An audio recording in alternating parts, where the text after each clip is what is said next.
আমি সন্ধ্যানাথি গানে তোমার।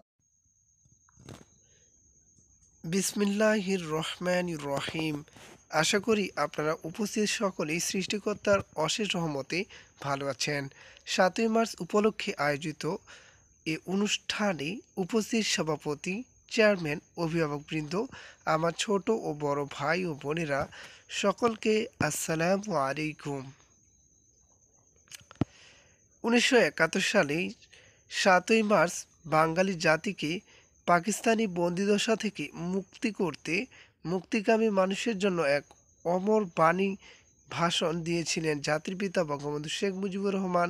সেই দিনের ১৮ মিনিটের ভাষণের পরে নিরস্ত বাঙালি দেশকে স্বাধীন করতে স্বাধীনতার ৫০ বছরও বঙ্গবন্ধুর সেই মুক্তিকামী ও অনুপ্রেরণাকামী ভাষণের আবেদন আজ এতটুকুও কমেনি। বঙ্গবন্ধুর এই একটি ভাষণের উপরে অগাধ বিশ্বাস রেখে বাংলাদেশের মানুষ স্বাধিকার আদায়ে একটি স্বাধীন ভূখণ্ড নির্মাণে মুক্তিযুদ্ধে ঝেঁপে পড়েছিলেন। বঙ্গবন্ধুর এই ভাষণ অনুধাবন করে দেশ বিদেশে বিভিন্ন ভাষায় লিপিবদ্ধ করে গবেষণা করা হয়েছে, পাঠ্যপুস্তকেও ঠাঁই পেয়েছে। ২০১৭ সালের ৩০ অক্টোবর বঙ্গবন্ধুর ঐতিহাসিক এ ভাষণকে বিশ্ব প্রামাণ্য ঐতিহ্য হিসেবে স্বীকৃতি দেয় জাতিসংঘের শিক্ষা, বিজ্ঞান ও সাংস্কৃতিক বিষয়ক সংস্থা ইউনেস্কো। গবেষকরা বলেছেন, বঙ্গবন্ধুর ৭ই মার্চের ভাষণের একটি বড় বৈশিষ্ট্য হল এর সর্বজনীনতা এবং মানবিকতা। যে কোনো নিপীড়িত জনগোষ্ঠীর জন্য এই ভাষণ সবসময় আবেদন সৃষ্টিকারী। এই ভাষণে গণতন্ত্র, আত্মনিয়ন্ত্রণ, স্বাধিকার, মানবতা এবং সব মানুষের কথা বলা হয়েছে। ফলে এই ভাষণ দেশ কালের গণ্ডি ছাড়িয়ে সার্বজনীন হয়েছে। আজ একজন মানুষ একটি অলিখিত বক্তৃতা দিয়েছেন, যেখানে স্বল্প সময়ে কোনো পুনরুক্তি ছাড়াই একটি জাতির স্বপ্ন, সংগ্রাম আর ভবিষ্যতের দিক নির্দেশনা দিয়েছেন।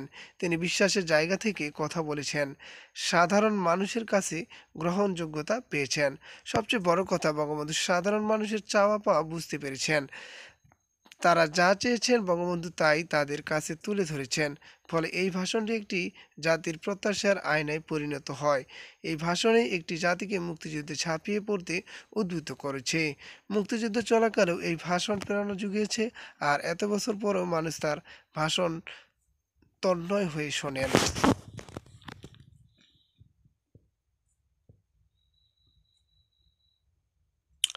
জাতির পিতা বঙ্গবন্ধু শেখ মুজিবুর রহমানের ঐতিহাসিক ৭ই মার্চের ভাষণ বাঙালির স্বাধীনতা, মুক্তি ও জাতীয়তাবোধ জাগরণের মহাকাব্য। বাঙালি তথা বিশ্বের সকল লাঞ্ছিত, বঞ্চিত ও নিপীড়িত নির্যাতিত মানুষের মুক্তির সনদ। ৭ই মার্চের ভাষণ বাঙালির স্বাধীনতার শৃঙ্খলা ভাঙ্গন চূড়ান্ত প্রেরণা। বঙ্গবন্ধুর ঐতিহাসিক ৭ই মার্চের ভাষণ বিশ্ব ঐতিহ্যের অন্যতম গুরুত্বপূর্ণ প্রামাণিক দলিল এবং বিশ্বের সর্বাধিক প্রচারিত ও শ্রবণকৃত অলিখিত ভাষণ। ১৯৭১ সালের ৭ই মার্চ বাঙালি জাতির ইতিহাসে স্বর্ণাক্ষরে লেখা একটি অবিস্মরণীয় দিন। এই দিনে তৎকালীন ঐতিহাসিক রেসকোর্স ময়দানে বাঙালি জাতির অবিসংবাদিত নেতা জাতির পিতা বঙ্গবন্ধু শেখ মুজিবুর রহমানের এক উত্তাল জনসমুদ্রে বাংলাদেশের স্বাধীনতার ডাক দেন। বঙ্গবন্ধু তার বজ্র নির্ঘোষ কণ্ঠে বলেন, এবারের সংগ্রাম আমাদের মুক্তির সংগ্রাম, এবারের সংগ্রাম স্বাধীনতার সংগ্রাম।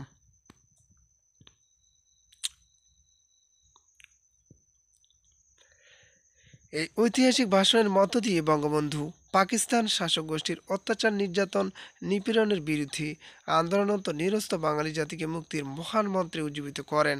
পরবর্তীতে বঙ্গবন্ধু ডাকে বাঙালির স্বাধীনতা সংগ্রামে জনযুদ্ধে পরিণত হয়। ঐতিহাসিক এই ভাষণে উদ্দীপ্ত হয়ে ৯ মাসের মুক্তিযুদ্ধের মধ্য দিয়ে ১ সাগর রক্ত আর ৩০ লক্ষ প্রাণীর বিনিময়ে অর্জিত হয় মহান স্বাধীনতা।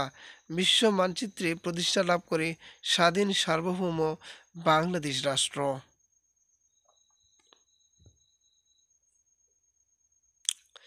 এই পটভূমিতে ৭ই মার্চ রেসকোর্স ময়দানে জাতির পিতা বঙ্গবন্ধু শেখ মুজিবুর রহমান পাকিস্তানি শাসক গোষ্ঠীর রক্তচক্ষুকে উপেক্ষা করে অসীম সাহসিকতায় তার বলিষ্ঠ কণ্ঠে অসহযোগ আন্দোলনের ডাক দেন। বঙ্গবন্ধুর দেওয়া ঐতিহাসিক ৭ই মার্চের ভাষণে বাঙালি জাতির জীবনে অভ্যস্ত অত্যন্ত গুরুত্ব ও তাৎপর্য বহন করে এবং বাঙালি জাতির অনুপ্রেরণার অনিবার্য শিখা হয়ে অফুরন্ত শক্তি ও সাহস জুগিয়েছে। ধন্যবাদ সবাইকে। আসুন সোনার বাংলা। ও